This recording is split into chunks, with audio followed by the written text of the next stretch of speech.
আপনি জানেন না যে নারী নেত্রী হলে গজব নাজেল হবে?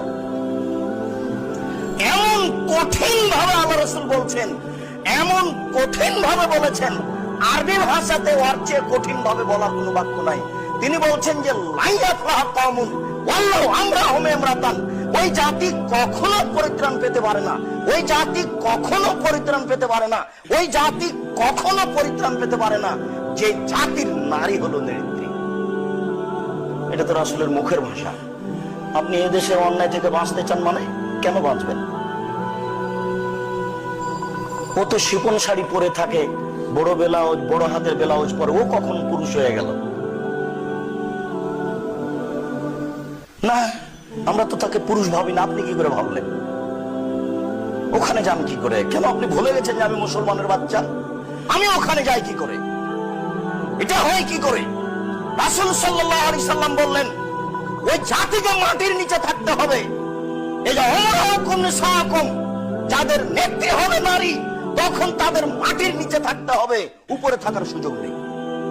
আপনি এখন মাটির নিচের সদস্য, উপরে থাকবেন কেন? কেন আছেন উপরে? এখন আপনি উপরে থাকবেন আগাছা হয়ে, আপনার কিছু করারও বলার নেই। যেহেতু নিজে থেকে এই বোঝাকে, এই অন্যায়কে, এই বিপদকে, এই গজবকে মাথায় তুলে নিয়েছেন, কাজে নিজেকেই বহন করতে হবে। আপনাকে তো বহুদিন থেকে বলে আসছি কোনো পথ নাই, আপনি যান কেন ওখানে?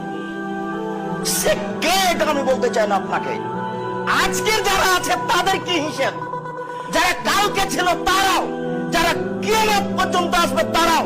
কোন মানুষই নারীকে নেত্রী করে পরিত্রাণ পেতে পারে না, নারীকে নেত্রী করে পরিত্রাণ পেতে পারে না।